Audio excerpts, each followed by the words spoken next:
Hello, good evening, and welcome to opening weekend number 1. I am Squared. Mike Squared, I'm Jesse.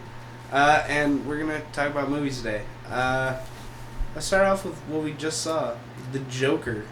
The Joker or Joker? Joker, with Joaquin Phoenix, directed by Todd Phillips. Are we going to talk about spoilers? Oh yeah, this entire podcast is 100% spoilers for anything that we have seen. We'll try and say it again before we talk about the movie. Spoiler alert. Spoiler alert. Big time. Big time. So yeah, let's just start off with our kind of basic thoughts, and then let's just kind of go from top to bottom and just kind of recap the movie how we remember it. What do you give it rating wise? Well, I guess we could do that at the end. Let's wait for the rating at the end. So,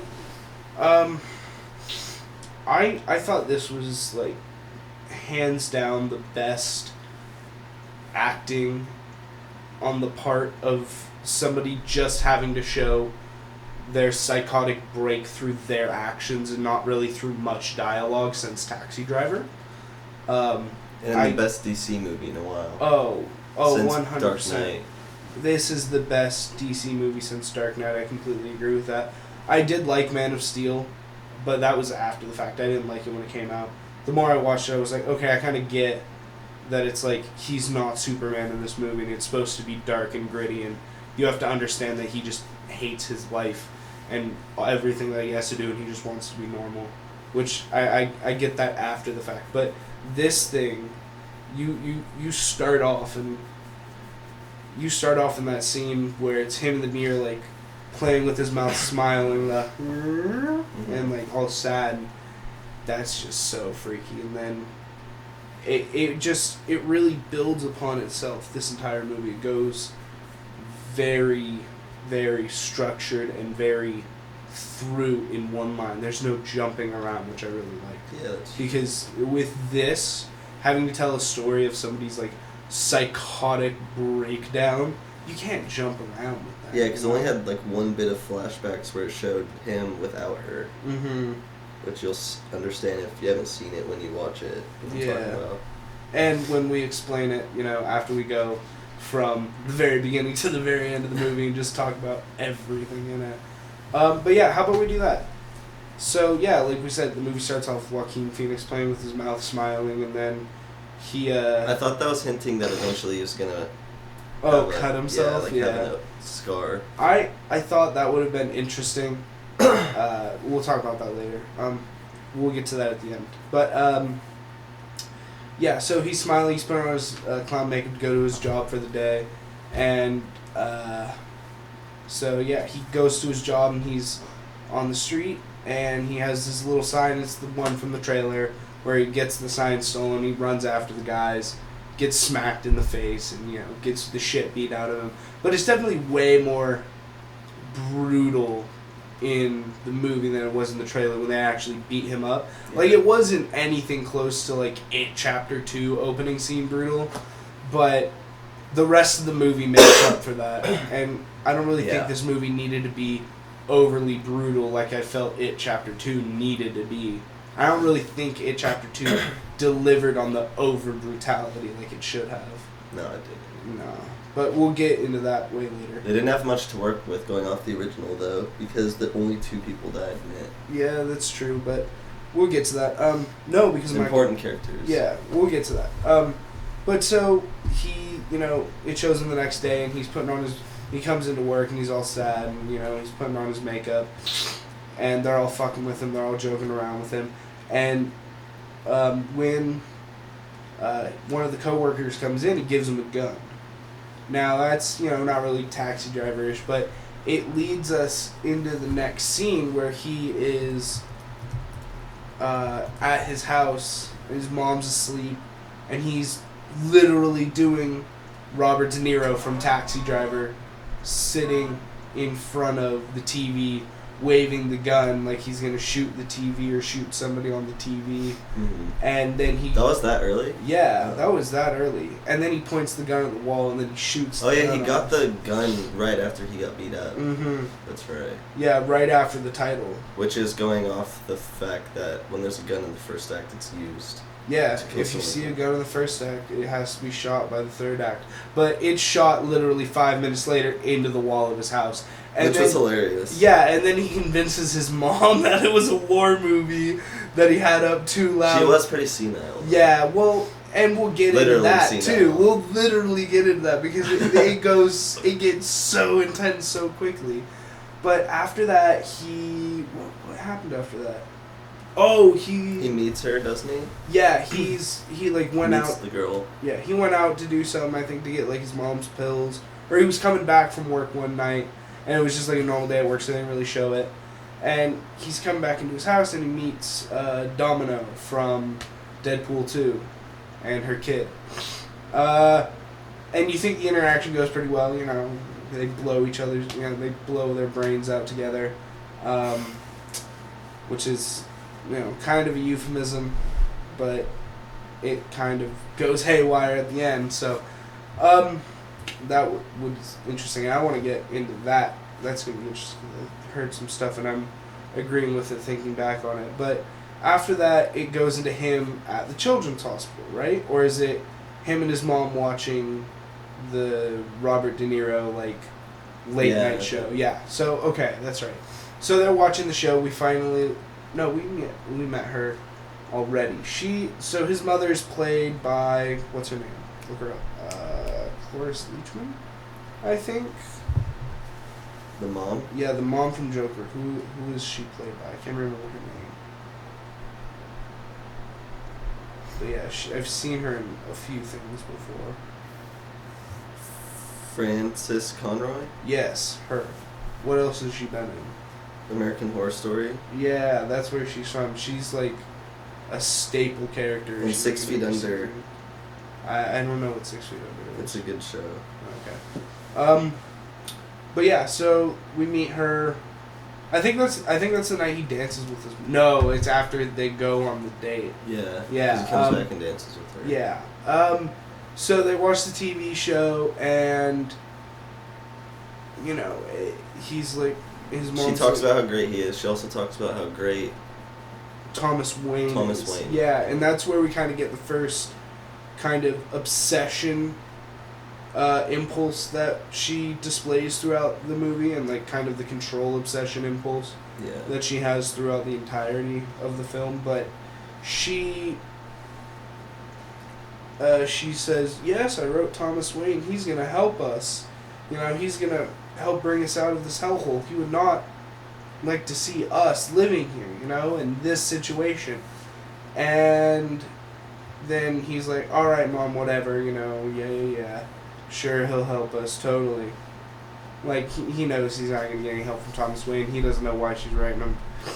And he kind of understands that it's like, okay, yeah, sure, you used to work for him 30 years ago, but, like, he gets how the world kind of works. Like, she's, you know, he's not going to remember that, and if he does, I doubt he'd want to help her. Mm-mm.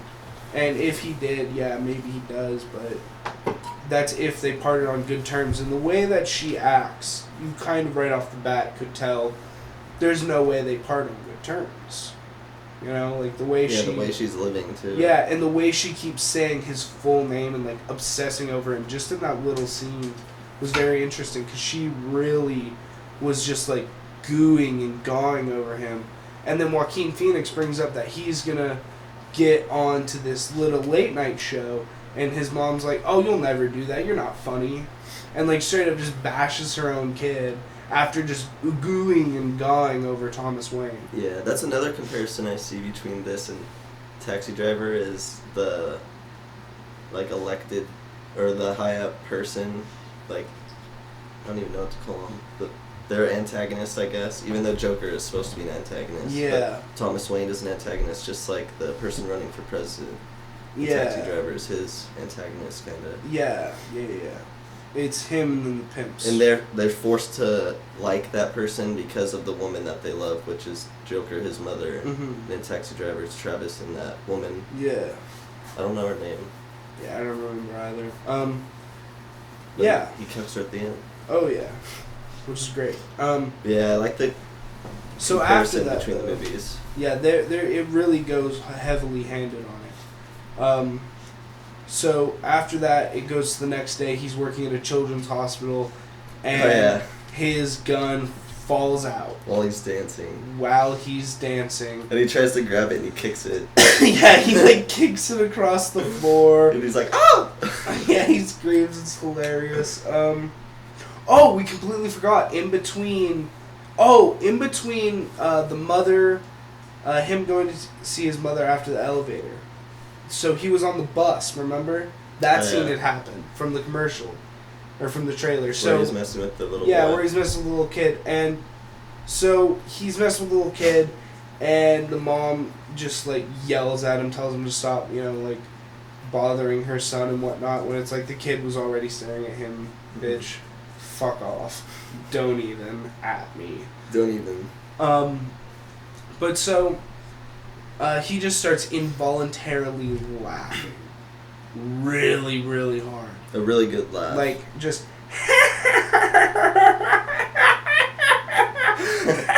like, he can't breathe, he can't speak, he can't stop. He and like, it's that, pulls he's out like a card. he goes between crying and laughing like Mhm. really instantly too. Yeah, very quickly he does that.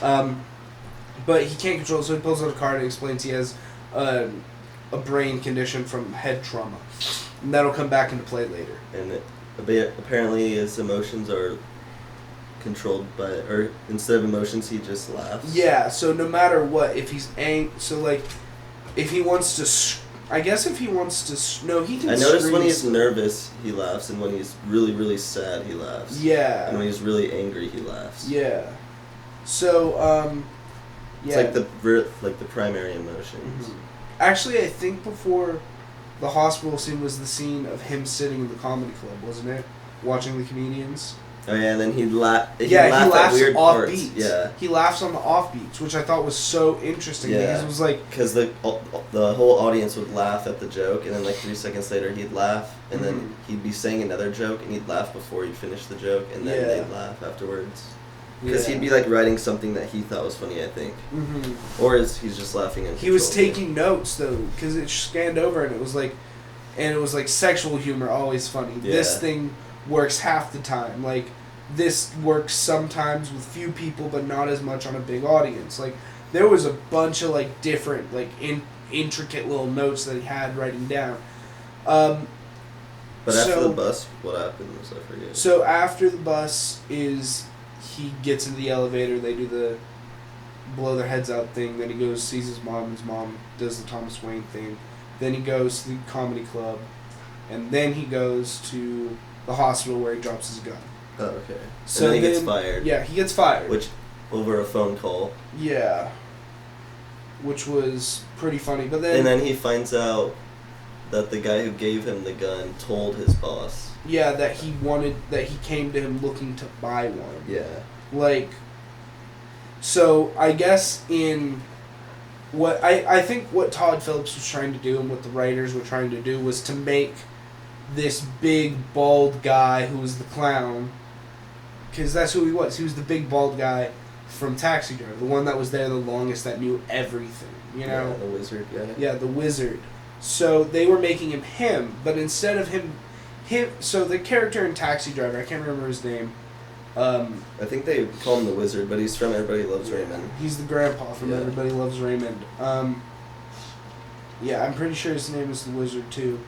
But he is like the wise taxi driver, and he kind of actually helps out Travis's character. He like actually gives Well, him it's Robert De advice. Niro, but Yeah. he's playing Travis, so yeah. Yeah, oh, cool, another little parallel. Now, it's funny because Robert De Niro is now playing the antagonist in the modern kind of version of Taxi Driver. Yeah. I think that's really interesting. So, what happens is he comes in the next day, and he comes and collects all this stuff. But so, the wizard is meant to be the helper, the guy who knows everything. In Joker, he's the complete opposite. He comes off as like the guy who's trying to help you, but then he just wants something for himself, and he's going to do whatever he can to use you to gain for himself. So, that was interesting. But then, Arthur is collecting all his stuff. Which is the Joker's name. Yeah, we should say that. Arthur Fleck is the Joker's name, apparently. His mom calls him Happy, which is pretty ironic. Yeah. Because he is not a happy person. Oh, we completely forgot all the psychology scenes with the psychiatrist. Like, at the very beginning where he has his notebook and he, like, doesn't want to give up his notebook. That was, like, before the bus. Yeah, but it's just something to mention. There's some of those... Ooh, we've seen this once. Don't judge us too harshly for not remembering every single little thing in the exact order after seeing it one time. There's I think also we're doing the a pretty midget good joke. job. Well, yeah, there's a bunch of little things I don't really want to spoil, though. Like, little things. Like, I don't mind spoiling overarching plot shit and, like, deep one-track storyline thread. Yeah. But, like, all the little off-split stuff that makes the movie even Worth watching at the end of the day, again, because it's all the little things you didn't remember, is what I don't like spoiling, you know? Because that's the fun shit. But then... what happens? Where were we? We were...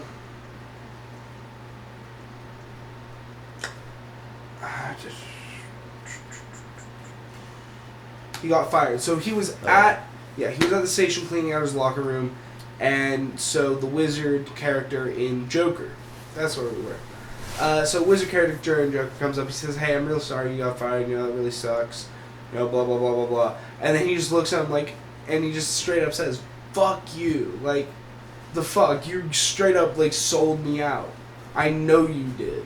And then as he's walking away, he's like, if anybody wants a gun, go to him. Yeah. Because I got it from him or something. Yeah, exactly. He gave it to me. Yeah. Says something like that. And then and then somebody says something about him being so angry or something like, "You calm down, stop being so pissed off, blah, blah, blah." Or want to see funny. And then he's like, "Angry, want to see angry," and he just starts punching the time clock and just punches it off the wall. Remember that? Yeah, he's like, I forgot to punch out. I forgot to punch out. Bah, bah, bah, bah, bah. Knocks it off, and then just goes into his hysterical laughter. Again, walking out. And from there, we next see what? I can't even remember. I think it was... I want to say... Next was him going to the comedy club for the first time. Right? When does he go and kiss her? Oh, it might have been right then. It might have been that. Might have been after that. I think he gets... No, because he was in, like, makeup. I don't remember why he was in makeup, but he's in makeup when he kissed her. But I don't remember what he was. Oh, it was after he got fired on the phone. He was walking home. He took off his wig. He was walking up the stairs in makeup, and he looked down the hall, and he just ran. He just went to her door and then opened it and kissed her, and I was like, that's strange. Yeah. And now he is at the comedy club. And then they go on a bunch of dates, too. It shows like a montage of dates. But that doesn't happen until after the comedy club, remember? Because he said you should come to a show sometime. Oh, yeah. After talking to her again.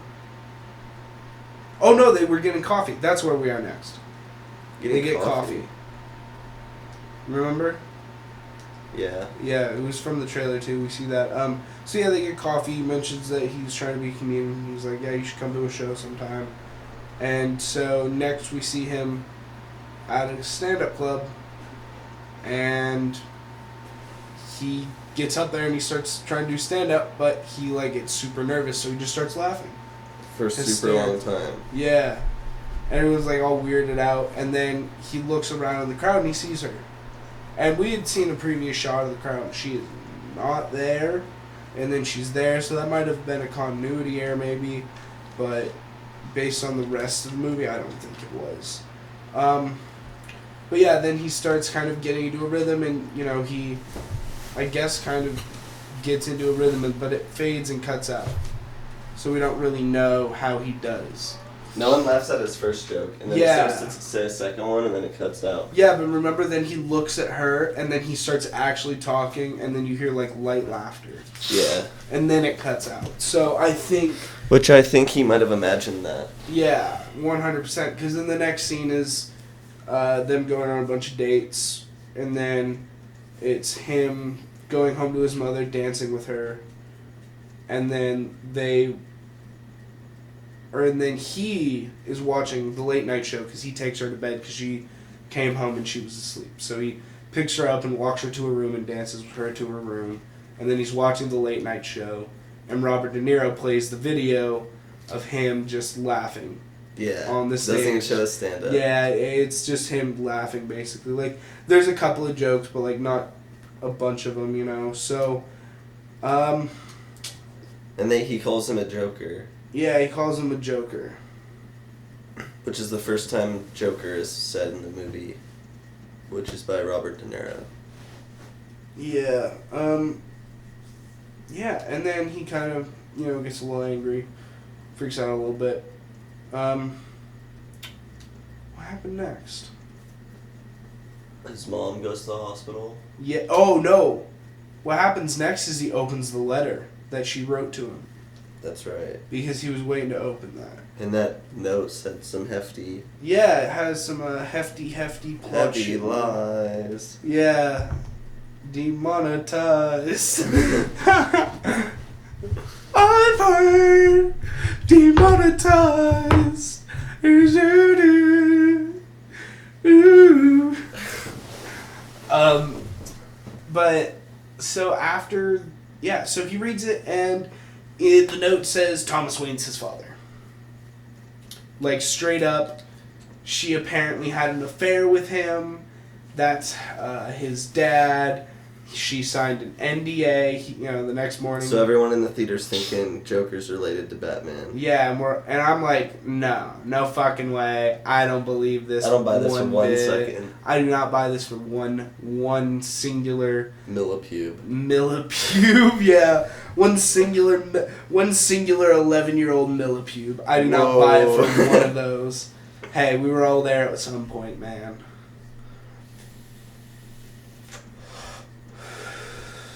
Like, I would not risk my left nut on that. I mean, come on, that's just a bad deal. So, yeah, then he goes to the... Doesn't he freak out on her? Yeah, he freaks out on her. And she locks herself in the bathroom? Yeah. And then he goes to Thomas Wayne's house. That's right.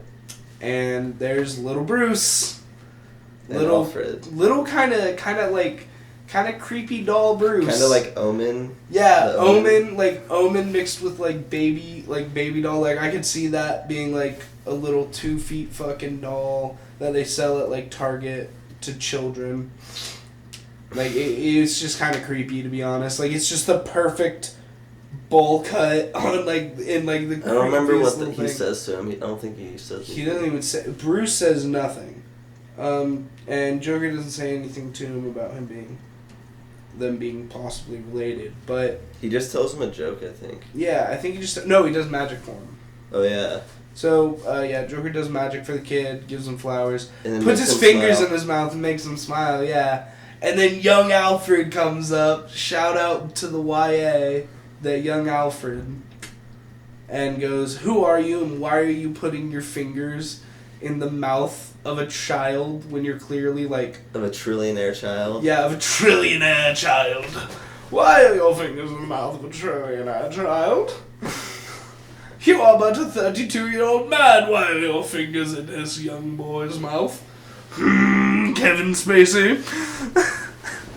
But so yeah, and then Joker chokes him out through the bars. Yeah, but he chokes him out because he goes, I can't remember her first name, but their last name is Fleck. So he says his mother's name. He's like, "I'm Arthur Fleck. My mother is, I can't remember her name. Something Fleck. My mother is Mrs. Fleck. We'll just say that for now, Ms. Fleck." I think that's what he does say. Never married, doesn't he? No, he says her name. Yeah. So yeah, and he goes, "Oh, your mother was a psycho. Like none of what she told you is true. Like you need to leave now. You're a freak. You're a creeper. You're a weirdo. Like, and understandably so. He's pretty strange. Penny. Yes, Penny Fleck. So yeah, he freaks out and chokes out Alfred for a little bit. Almost kills him. Almost like almost knocks him out. And then he lets him go and runs away. Yeah. He goes to the psych ward, Arkham Asylum. I thought that's when he goes on the train. Oh no, the train was after work. We completely missed the train scene. The train is after he gets fired. He gets fired? Yeah, it's after he gets fired. Oh yeah, they ask him where he's going. Well, hold on.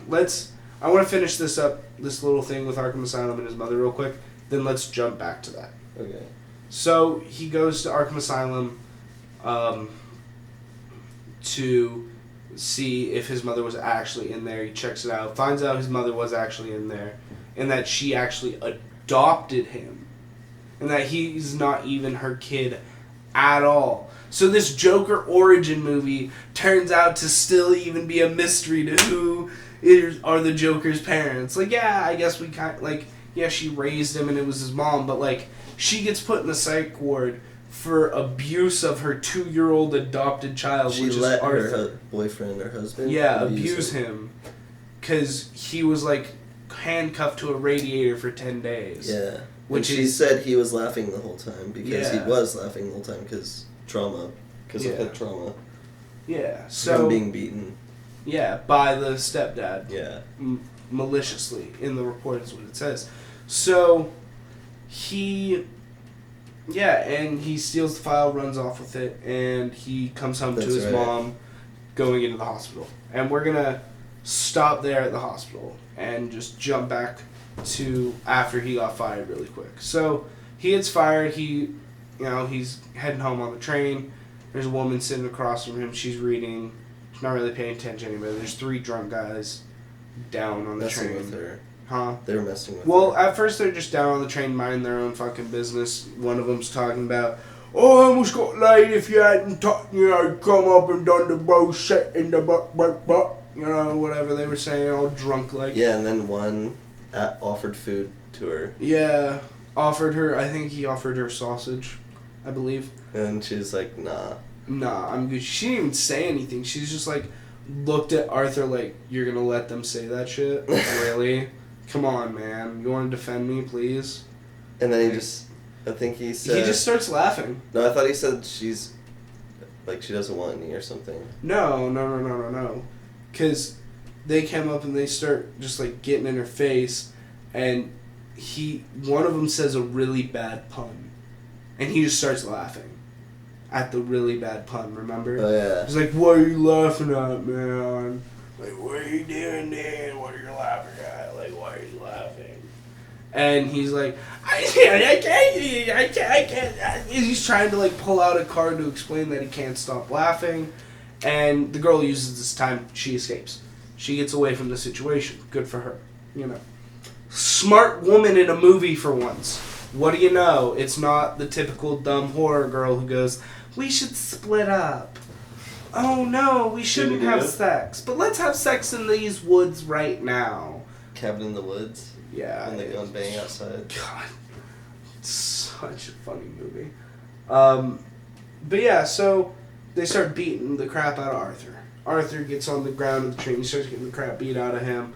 And he murks him. Yeah. He puts some slugs in them.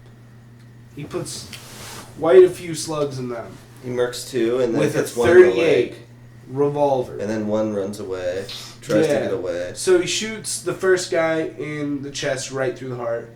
Shoots another guy through the neck. Like twice. Yeah. So that leaves him with 2 bullets. Shoots another guy in the No, leg. I think it was a 7 or 8 round mag. That was a 38. A 12. That was a 38 special. That holds 6 rounds. Well, he fired it way more than 6. Oh, yeah. I know. I'm a little pissed. Like, you couldn't have had him fumble reloading. That's why... Maybe they had, like, a fumble reloading thing while they were doing, like, the jumping off the train. Like, who's going to get off? Are you going to get off or are you not going to get off? That little thing. Maybe there was, like, a little reloading thing that they just cut because it was just like, oh, we don't want to add this in there because what's the point? It's not really that good or whatever. I don't know. But, there's an inconsistency there because he shoots after that. He gets off the train. He shoots twice at the guy and misses, and then he shoots him in the back of the head. So now he's shot a grand total of 7 bullets without reloading on a 6-shooter revolver. Yay, filmmaking. I get that there's a lot, but editors, it matters. I've seen revolvers with more than 6. Yes, but not a 38 special, which is what is given to him. He says at the beginning of the movie, here, take this 38 special. This is where you say, shit, you right. But I don't remember that. Well, you can text it to me when you see it again tonight. And then you can say it again to me tomorrow in the theater. When you don't want to see it. When I do want to see it. So yeah, then all the other stuff happens that we already talked about. Woo! I'm not gonna edit that. That's just gonna be like the weirdest. Oh yeah, he gets called. No wait, his mom ends up in the hospital. I don't know why. So his mom. Why does she? I guess she had like a stroke.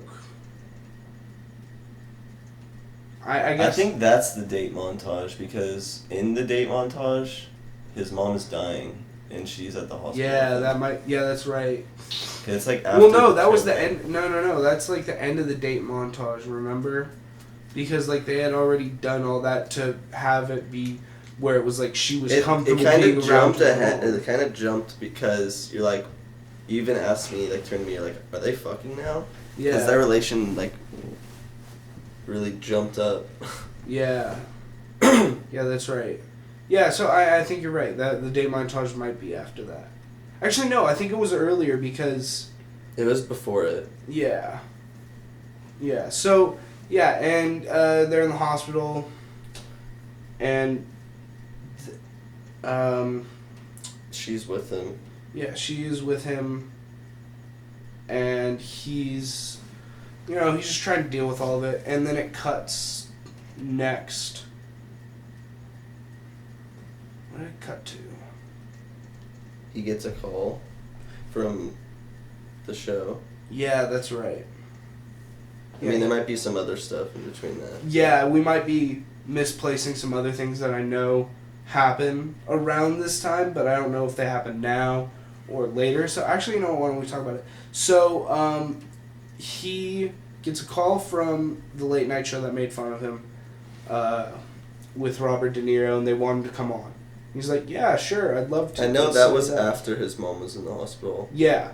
So after that, though, because that's just kind of a short scene, he's we see him like mimicking people coming out of the show and like how to come out and walk out confidently. I'm getting to that. I think after the train, I know what happens. What? He walks into the chick's house and she's like shocked. So the train is after. Yeah. After his. It's like late into the movie, the train scene. No. See, so the train scene happens, and then it's the scene where he walks up to her, kisses her, and goes into her house. Oh, really? Oh, yeah. That's why he's a clown. Because he took off his wig in the train. Yeah. He got they took it off, and one was wearing it. That's right. Yeah. Wow. We put that way early into this, the kissing part, but that's like pretty late in the movie. No, that's early in the movie. That his firing happens his firing and his first killing happen within the first act. Oh. So we just mixed it up a lot. Yeah, because we've seen it once and we saw it on Thursday. Oh, by the way, should have said this earlier. It's October 6th, Sunday. So yeah, we saw it on Thursday. Yeah, a few days ago. So excuse us. Yeah, but so. Wow, I need to stop saying yeah, but so. Yeah, but so. Exactly. Moving forward, But so. He is mimicking going out to see his. Yeah, I know, right? So he's mimicking going out, how to act confidently coming onto this late night show so that he can appear as a normal person. He sits down, he starts, answering the questions that are being asked the actual guest over the TV so he can kind of practice or whatnot. And then he says jokes. Yeah, and then he puts the 38 special up to his head and pulls the trigger. It's empty. It's empty, but we now know... Or no, he doesn't put it up to the side. He just puts it up under his chin. Yeah. And so we know his plan is to kill himself now. So... On the show. Yeah, and so now it cuts. It's now morning. He's in the hospital with his mom. His mom's just waking up. She's like, "Oh, hi, how are you?" It's like, "Good." So, I found out Thomas Wayne's not my father. I found out I'm adopted. And I found out you abused me and you made all this crap up and that you're a complete psychopath. And he got all that from the file he stole. Yeah, and he, like, puts the file on her. I think he puts the file on her, doesn't he? No, he leaves I think the file is still at his house. Yeah. But yeah, so then he takes the pillow from under her head and smothers her to death. That's right. Kill number 2. Now. Well, that's kill 4 or 4. 5, because he kills 3 in the train. Yeah. And 1. Kill 4. Oh, he didn't kill anybody before the train? Oh, those were his first kills, huh? Yeah. So, now that he's killed his mom, now is what you're thinking. The scene you were thinking before. Now It's raining. Yeah, it's raining, and it's showing the interior of the girls from Deadpool 2's house. And it's just kind of panning across, and we don't really see anything on the inside. There's nothing there. We just hear her tucking her kid into bed. It pans across the TV, and it turns around, and you see Arthur sitting there, door open, hunched over, and she comes Out of the kitchen. out of the kitchen, and she freaks out. And I was like, that's weird. I thought they were dating. Yeah, I did too. I was like, okay, maybe she's just like surprised to see him, didn't know that he would be there. And then she goes, "You're Arthur, right? You live a few doors down with your mom?" And then it shows the flashbacks. Yeah, and then it shows them. We It shows- also skipped the part where he stalks her. Oh, yeah. We But that's did like skip forever that part. ago, so. Yeah, he stalks her for a little bit. That's how they start dating. Yeah. Yeah. So, yeah, and she just kind of like is like super freaked out, just wants him to leave.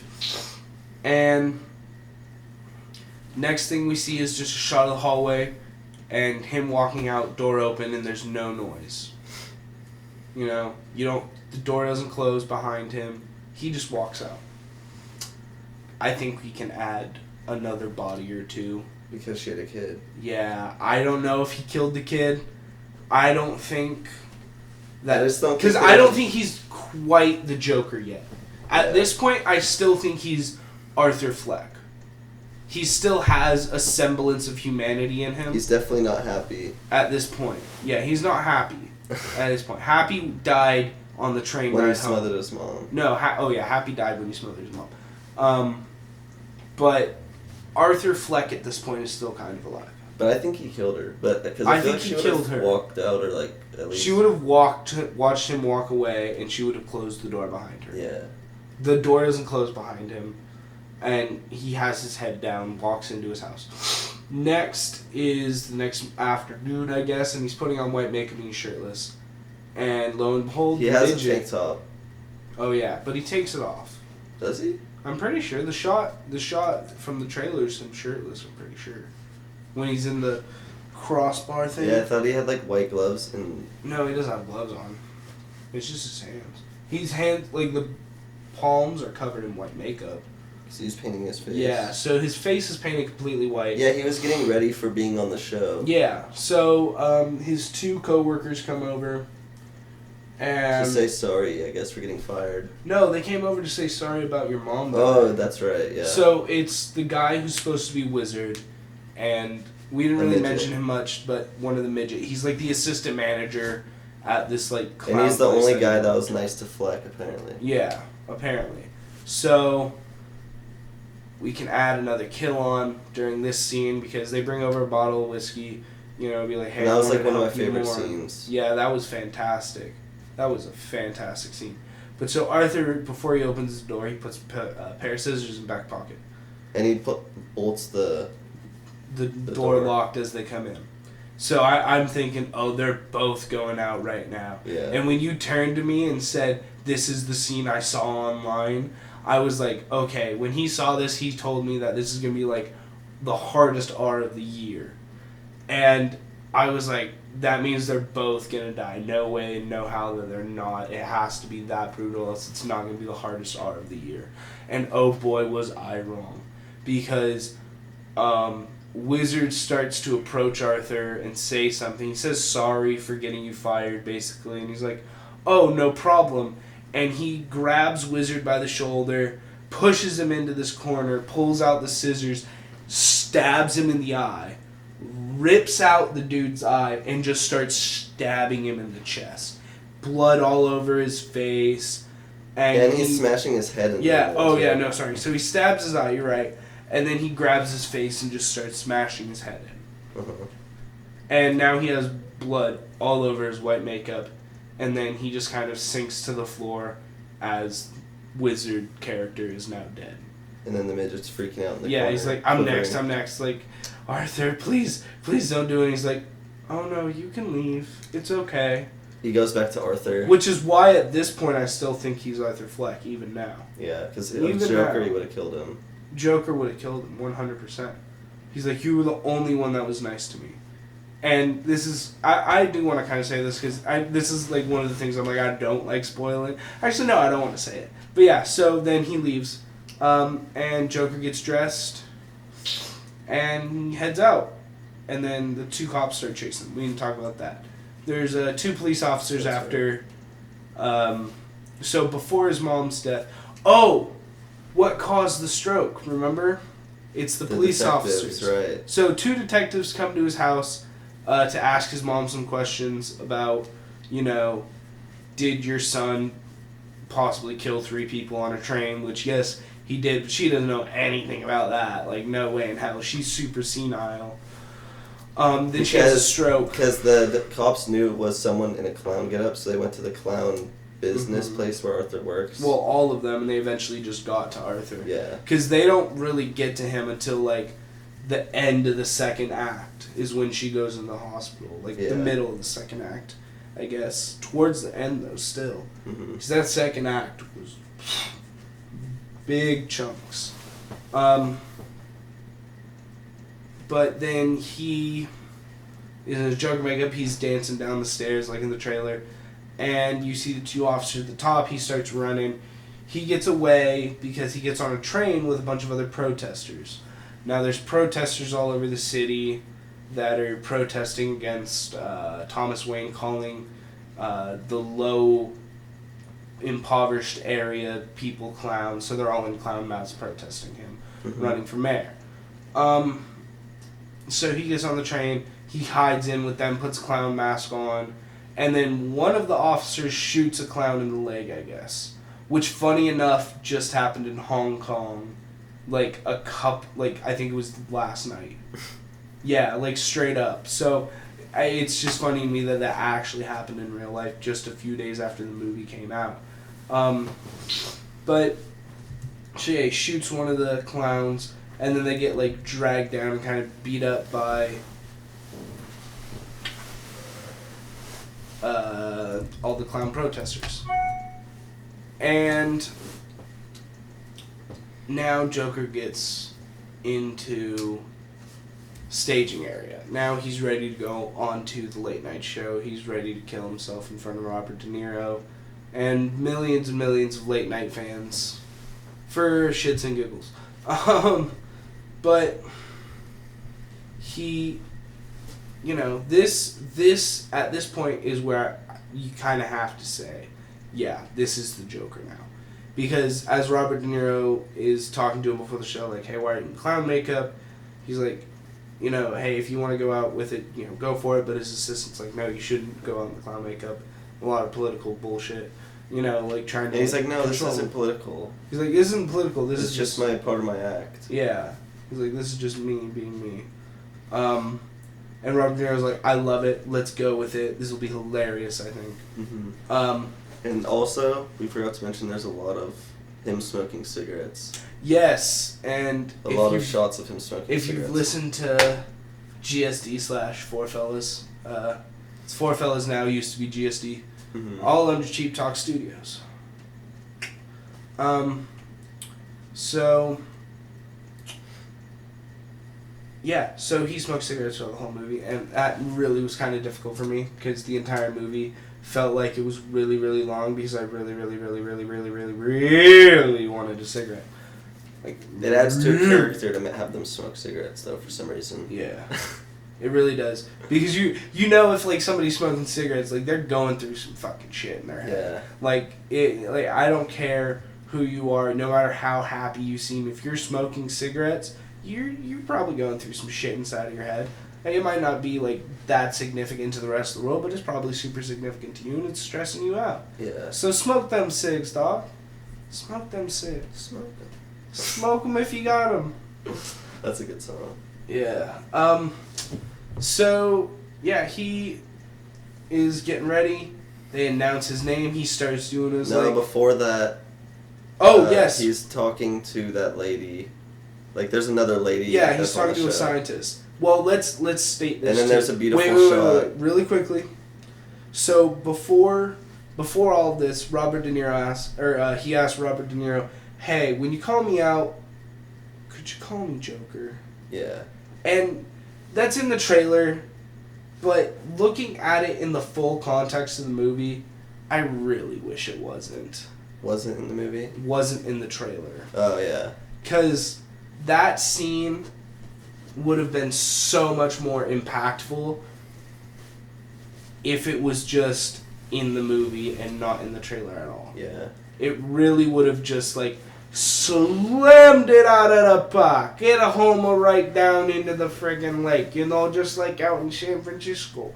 I know this is Boston, but, you know... Boston. They don't... You know, listen. They're gonna slam one in over the Green Giant. You gotta slam it over the Green Giant. Slammy. Slammy over the Green Giant, just like in Boston. Here we go. The Green Giant, that's right. Red Sox. But then there's a sick shot of him with the cigarette, and it's like a low shot, and it's like dark purple, bluish colors, and his hair's slicked back. Oh yeah, that shot's just phenomenal. And the director, the director of photography on this thing just really knocked it out of the park. I forget what other movies he did, but he did a lot of good movies. I think you were telling me about it beforehand. It's that guy that everyone knows, like the one Roger Deakins. Yeah, Roger Deakins. Yeah, he is. Well, I thought he was doing 1917. No, that's right. He's doing 1917. I need to look it up now. Yeah. But so yeah, there's that shot, and then he gets called out, and he starts doing his little dance. He comes out, he's dancing, he's being all happy and whatnot. Walks up and he kisses this female psychology doctor that Robert De Niro had on that he was talking to. They sit down, they start talking, and it's just this fantastic scene. They really, really had a wonderful dialogue going on. And this movie doesn't have a whole bunch of dialogue in it. Like, it has a lot of it, but at the same time, a lot of it doesn't feel super significant outside of the stuff with his mom and Thomas Wayne. You know? Yeah. Up until that very end, a lot of the dialogue seems pretty insignificant besides the Thomas Wayne and his mother part. Yeah. You could almost mute it and put on Cream, you know? Speaking of Cream, well, actually, I'll talk about the music was great in the movie, too. It was. It really was. So the cinematographer did The Hangovers and Godzilla King of the Monsters. Oh, okay. So nothing too special, but this movie was Hangover amazing. Actually has some fantastic shots in it. Yeah, it does. It really does. But especially that second one in Thailand. Ooh. This movie's his best, for sure. Yeah. Oh yeah. They really just kind of shot it up with the art, and I dig it. Yeah. I dig it so hard. I like hard. the colors. As a photographer, like that thing, like I could just listen to music and watch that movie without any sound. I'd be perfectly fine with that. Yeah. But yeah, so he's on the late night show, and him and Robert De Niro and the music there's like a mellow tune. Yeah, and it just quiet, builds. and it builds the whole scene, and it gets crazier and crazier. And then they start, kind of getting heated, and he's like, Joker goes, "What do you get?" No, he's like, because he found out. Oh yeah, so he reveals that he's the one who killed those three guys on the train. He reveals that, and then he also reveals that he. And kills then his his runner of the show was like, cancel it, like telling De Niro to cancel it, and De Niro was like, no, keep running it. But he did it silently. Yeah. Like, they didn't say it out loud. Yeah, It was he like, just well, did. yeah. He just did the hand sign for canceling, cut his throat, and De Niro just, rolled his finger like, keep rolling. Mm-hmm. And so he asked him, are you being serious here or this is a joke? And he's like, no, this is dead serious. I also killed another guy today, and his dead body is still lying in my apartment. Mm-hmm. And Robert De Niro goes, is this funny to you? And he's like, well, comedy is subjective. Yeah. And that line right there just made me go, you sold me. Joker isn't a villain. There's definitely parts in this whole movie where I'm like, damn, he is doing some screwed up stuff. He also told a joke. I forget what the joke was, though. Yeah, so he tells a joke. And that woman was like, you shouldn't say stuff like that. Yeah. But we'll leave that for you guys to see or to have seen and if you're go not see spoiling again. yourself for now. Yeah, please don't be. I know we shouldn't be saying this late into it since it's like the end of the movie now. But yeah, don't spoil movies for yourself. It's not fun. Go see them. Don't pirate them. Yeah, Support don't pirate the them. director. Come on. People need to make money. I get that they make a lot of money and a ridiculous amount of money. But there's a lot of people working on these things. Like, a lot of people. A lot. Have you ever sat through credits? They're like 12 minutes nowadays. It's ridiculous. Yeah, I don't quite get it myself, personally. But, whatever. But yeah, so they start getting an argument, and then Joker says his final joke as Arthur Fleck, in my opinion. What do you get when you mix a society that kicks you down and doesn't give a shit about you with... I don't know what he says. He basically says, what do you get when you mix schizophrenia, a society that kicks you down, and a something else. And then he says, what you fucking deserve, and pulls out a gun. And shoots Robert De Niro in the head. In the cheekbone and... Yeah, just boom! And then everyone 120 screams and points. runs out of the audience. But the lady is on the couch just like... Oh my god. She's like too scared to run, just like... Yeah, and then like his, Andy Richter. His Andy Richter, basically. If you don't know who Andy Richter is, it's the guy that Conan makes fun of that's fat and blonde. Yeah, his Andy Richter is there holding her. Yeah. Like... Oh my god! And then he shoots Robert De Niro again in the chest for good measure. And he And kind then of goes to again, and then he's like... and he like tries to, and he kind of like starts letting go of the gun.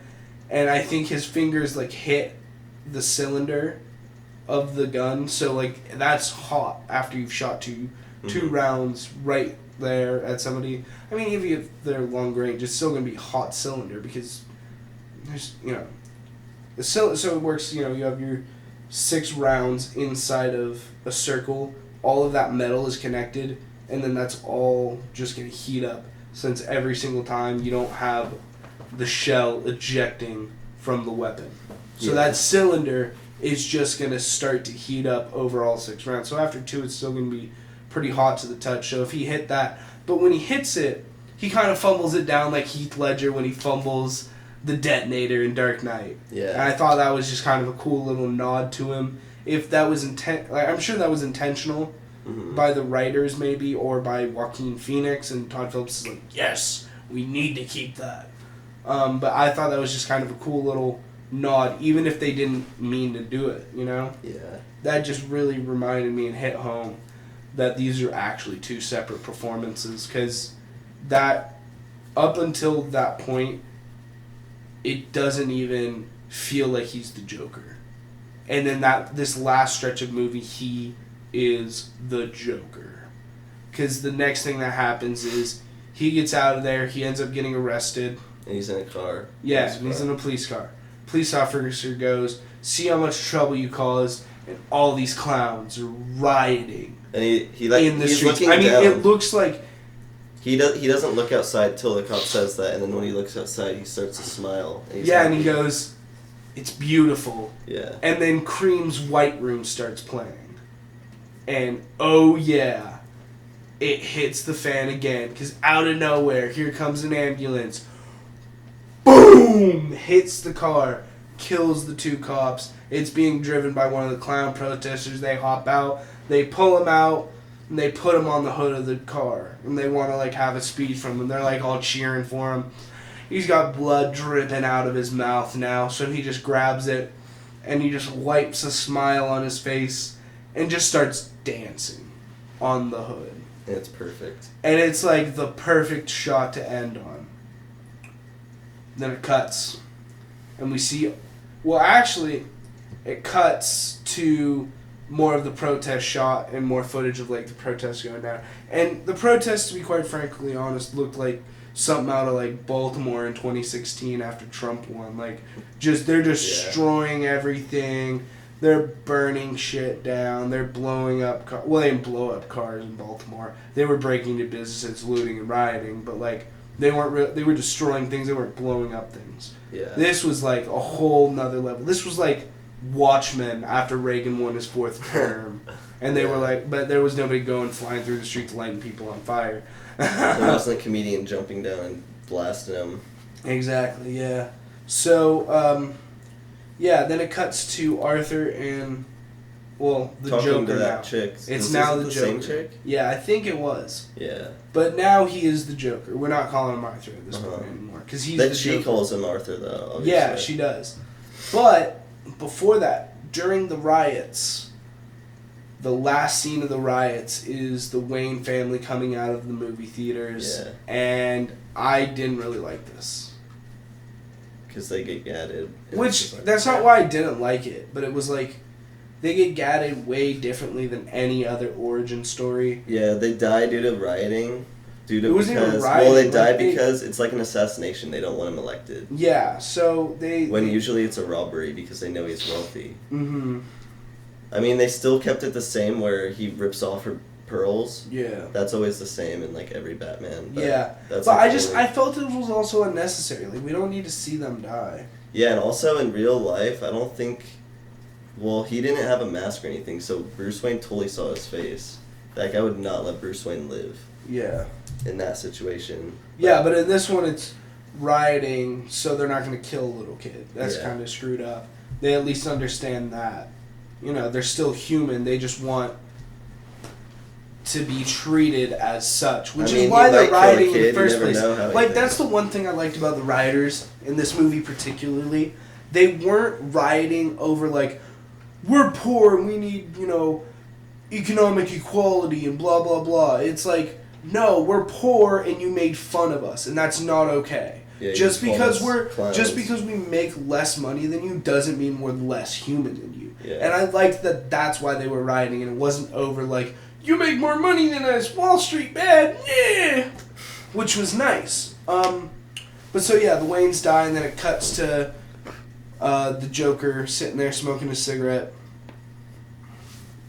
in the mental asylum, cuffed up. 57. Oh damn! Wow. Cuffed up, and he is. He just starts laughing, and it's the same psychiatrist throughout the whole movie. She goes, "What are you laughing at?" And he takes a hit of his cigarette. Just goes, Did he have a cigarette? Yeah, he had a cigarette in his hand because his hands were like this. Remember, he's like, Well, they let him have a cigarette. "You wouldn't find it funny." Oh yeah, that's right. And he blows the cigarette out, and then it cuts to the hallway of the asylum, and he's walking out. Blood on his feet. Blood on his feet. Add another one to the kill count, baby. Which I don't know if that was his imagination or not, too. No, that wasn't. Okay. That was not. I think. Well, that's not his imagination because you see the blood on his feet, and then he just starts running through the And then the hallways. security guard chases him in slow mo, and then it says Yeah. the end. And Yeah, which I felt like from a couple of reviews that I've read and watched, they've said they don't really like. They like that shot, but they don't really like it at the ending. I'm like, that's like a perfect ending for this movie. I don't think that Bruce Wayne's parents need to die. I don't really get that part. I like having him in the rest of the movie, but we know they're gonna die. They don't need to die in this movie. You know, they can die. I think they just wanted it like, oh, Joker was the reason his parents died. Yeah, so it gives Bruce just an extra layer to hate him. Yeah. But here's the thing. Bruce Wayne wouldn't understand the political ideology behind it. Oh! You know what, actually? this kind of makes sense now that I think about it. Think about this. A 5-6-year-old Bruce Wayne, which is in this movie, actually like 4 or 5-year-old Bruce Yeah. Wayne. He's not even 6. I think he's a 4 or 5-year-old boy, would not understand rioting. He wouldn't understand that. He'd just think there's a bunch of people out, you know? He wouldn't get what rioting is. He doesn't understand what he understands what arguing is if he's seen his parents argue, but I doubt it. He's raised by Alfred, even before his parents die. But think about this. Batman's memory of his parents dying is only they're going down a dark alleyway, his mother's pearls get ripped, and they both get shot. So he doesn't even remember a riot. Yeah, so he may not even remember a riot. Now, in Batman Begins... And he's always thought that Arkham has been, or not Arkham. Is it Arkham? Gotham? Gotham. That Arkham's the game. Arkham is the asylum. He's always, had the mentality that Gotham is this dark place with horrible people. Yeah. And that's probably because of... what happened, yeah. But here's the other thing, too. A 4-year-old... Even if Bruce found out in the later years that it was the Joker that caused it, he would blame him more. They should have had an older Bruce if they're gonna have it be or if they're gonna make him find out that the Joker caused their death. I don't think they're gonna ever reveal it to Bruce because it never happens in the comics, and I think it'd be kind of ridiculous too. And this is like a standalone film, and I think this is more for our understanding. This is kind of like something for us. Yeah. You know, I think it's more of like a causation thing where it's like it wasn't. Now in Batman Begins, they leave because he's scared. You're also gonna hear a lot of his laughing in this movie, but it is the best Joker laugh in my opinion. Oh yeah, hands down. Sorry, Heath, yours wasn't extremely. Heath had the insanity of Joker down. Yeah, but not the laugh. Yeah, he couldn't do the laugh. The laugh is important. He got the laugh good in the interrogation scene, but he got the movements of the Joker. Right? Yeah, that was so perfect. But what I'd imagine the Joker be, because there's no Joker to base it off of. Yeah, that's true. So so yeah, that was the Joker. I mean, that's how it ends. Goes into credits. He killed quite a few people in this. He killed the 3 on the train. Kills his co-worker. Possibly kills Missandei / Domino. That's not Missandei, is it? I'm pretty sure. I think they're different actors. Check it out. I'm not sure.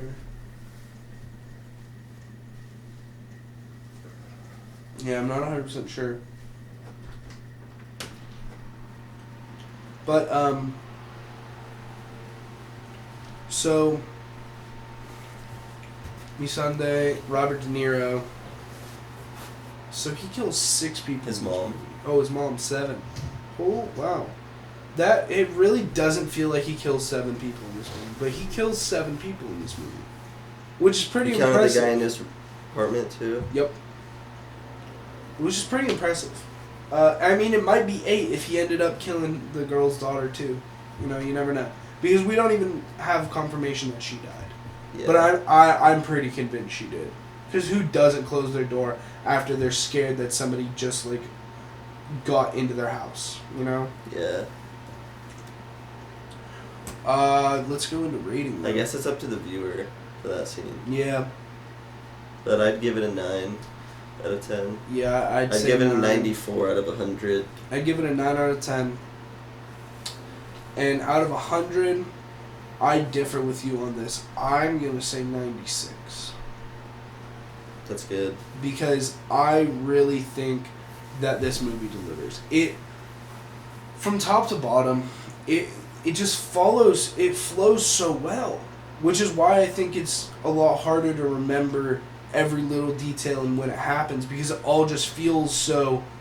It doesn't feel like 2 hours, it felt like an hour and a half. Yeah, I felt like there was way more that was going to happen. I thought more was going to happen after the last scene. The asylum, yeah. Mm-hmm. But I don't know what else could happen. Yeah, that's a very good question. Click out here, Yeah, I don't really know what else could happen. But yeah. that was Joker. I mean, I think this movie. Well, there's now buzz about should this movie be nominated for best film for an Oscar. If it does, I think it should have a second. Well, I don't know if it'd be just Joker, but probably. I think. I would say yes, nominated for best film. I would 100% say Joaquin Phoenix deserves best Oscar nomination, and if not a victory on this. But I still want to see Lighthouse. Because that, holy crap, that is the only other thing that's coming out this year that I think could knock Joker off. I think 1917 looks amazing. 1917 does look amazing. But war movies always get shit on. I don't think... Awards-wise. Yeah, which is really annoying. I think 1917 is going to end up winning Best Picture, though. Because it's going to be one continuous long shot. Yeah, and they like that about Birdman. But Yeah. they also might be like, oh, it's been done before. Yeah, at this point, they might be like, it's been done before. Let's give it to a superhero movie. Let's give it a Joker. I mean, if El Camino was like a proper movie, like box office release, I think that could be in the running pretty too. sure it's having one. I think it's going to be in the running then. But I haven't seen it yet. It's going to be in limited theaters. Because at That the end of and- the trailer it says on Netflix and It select said theaters. select theaters, yeah. So we're going to go see it in select theater. I think The Irishman will do good too.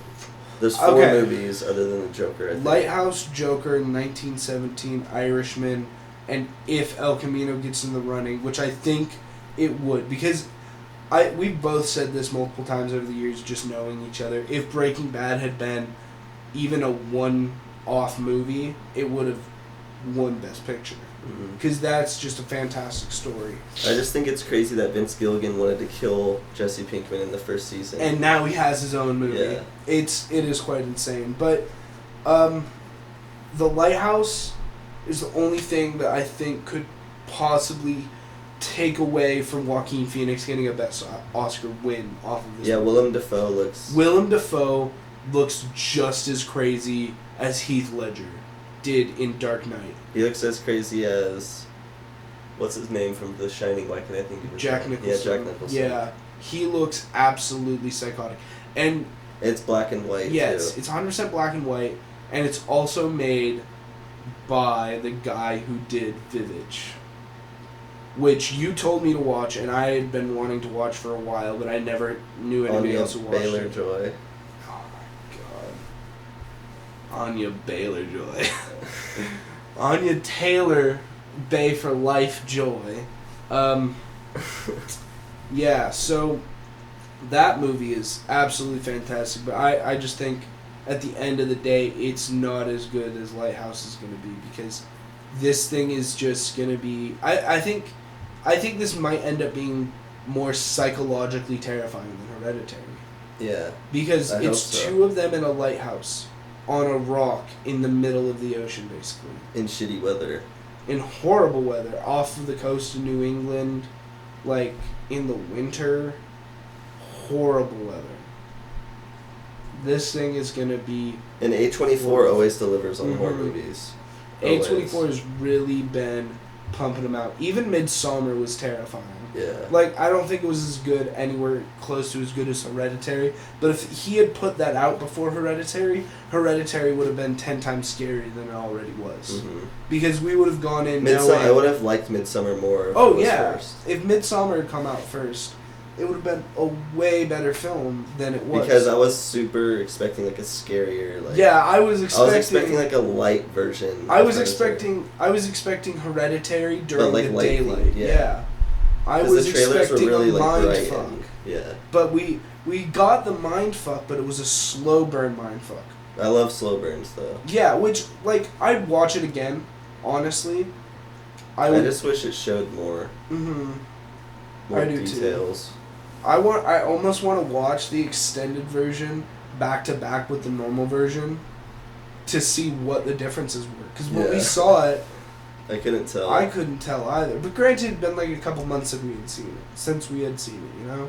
Yeah. So, I definitely think that we could take advantage of going back and doing that. But yeah. So Lighthouse is gonna be fantastic. 1917, and it's October, so that means it's horror movie season. And there's only one real horror movie, well, horror comedy, coming out right now that I know of. That's Zombieland Zombieland 2. 2, Double Tap, which I'm excited for. What about? You're right. Yeah. Antlers. Oh Lodge. yeah, Antlers in the Lodge. Okay. I think those both come out in October. Those both look absolutely terrifying, and I have no idea what's gonna happen. Like, I mean, And I think the Lodge looks the a Lodge little is bit more A24 predictable. too. Yeah, I'm pretty sure Antlers is too. Oh wow. One of them's A24, if not both. They're making a lot of movies. Yeah, they are really coming up. Robert Eggers is also directing The Lighthouse, which is also a Oh, huge yeah. plus. That Because is. he has made some great movies. Yeah. So, but since it is Halloween season, let's put this question out and let's answer it ourselves. What is your... Let's put out 3 questions. What is your first scary movie? What is your favorite scary movie? Not like as in what's the thing that scared you the most, but like what's your favorite one to go back and rewatch no matter how scary or unscary it is? And then what's the scariest horror movie you've ever seen? Like a scary movie I'll always watch. Yeah. The Thing. Okay. Well, let's start from the top. What was the first scary movie you watched? Freddy vs. Jason. Really? And I was actually scared of it. Like I went outside when, like, because it was like a house party and people were watching it. And my mom was outside smoking, and I was a little kid, and I was like too scared to watch. And I actually went out with my mom and just hung out with her out there. Wow. But I actually watched like 30 minutes of it. So my first horror movie, and the one that almost still scares me the most to this day, is the original Amityville Horror. I was 8 years old at the time. We were in Mexico I with still haven't some seen friends. that movie. Well, we were in Mexico with some friends. Oh no, I was like 11. We were in Mexico with some friends, and their kids were a couple years older than us. They were like 14, 15. And so we were all hanging out in a trailer, we watched Amityville Horror. And I had known some of them for a while, so they were scaring some of my friends that were my age with us, and that was pretty funny to me. But that movie still freaked me out. Like, I was 11 years old, I slept in between my parents for the next 3 nights in a row, and I slept for maybe 4 hours total. Like, I was freaked out by that thing. Is it worth watching like now? I'd rewatch it, but there's no way I would rewatch it sober, because it wouldn't hold up. I was 11, I had never watched a horror movie before at this point. So, like Psycho holds up for one of those old movies. Psycho does. That's a fantastic old horror movie.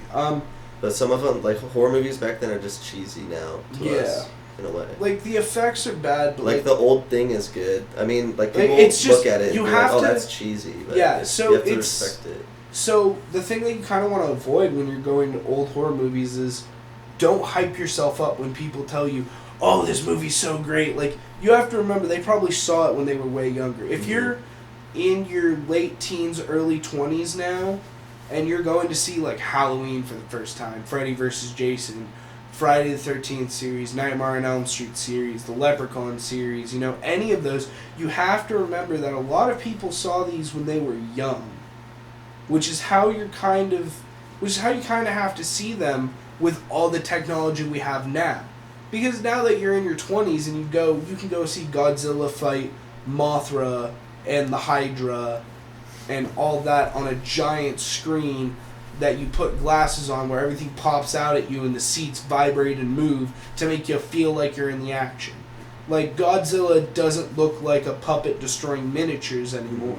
He looks like In black and white. Godzilla destroying cities. Yeah. It's pretty decent CGI. Like, Darth Vader's lightsaber doesn't look like a tiny red laser pointer that hits a mirror right. Like, it looks like a beam of light that is being controlled That will slice. that stuff. will slice through your body in 0.000000001 seconds and, kill you. So, with that, you have to look at these movies like, you have to remember that people viewed them very differently when they were kids. But that's, kind of the interesting part. So, what is your favorite rewatch horror movie? You said The Thing. Mm-hmm. For me, John Carpenter's The Thing. yeah, John Carpenter's The Thing is the one that you're talking about, because that's the good one, the fantastic one. I'd have to say for me, my favorite horror movie to rewatch is honestly the new Evil Dead. Oh yeah, I haven't seen that since It's theaters. so much. It's not just scary. It's also funny, very lightly. Unlike the original Evil Dead, where it was a lot of heavy. And it gets intense humor. at the end. When Yeah, it's the one-on-one. It gets really intense, and you're kind of like You're clenched fearful. butthole the whole time. Yeah, like that. exactly. Like it's just a well-rounded horror movie that's not And it's not just exorbitantly jump scare, scary. jump scare, Yeah, jump. it's like like It too, it that was my freaks you complaint. Like towards the end, it was Yeah. like jump scare, and you're just like, Yeah. oh my god, get on Like, with the plot. why did you make this? Because the first one was not this. Yeah. The first It is not jump scare, jump scare, jump scare. It's jump scare. 45-minute, hour-long psychological building up to jump scare. Jump scare. 45-minute long, hour-long build up to jump scare. And this jump was scare. just 3 hours 45-minute, jump hour-long scares. build up to jump scare. Then then like 5 jump scares, final fight, end of movie. Yeah. Like, It too was like, We should cut it. not yet. We have one more question. But yeah, It too was definitely more of Jump scare heavy, reliant. Yeah, it definitely was. And the scariest horror movie you've ever watched. What would that be? Because I know what mine is. Hereditary. Yeah, 100%. Solely because it sits with you. Yeah.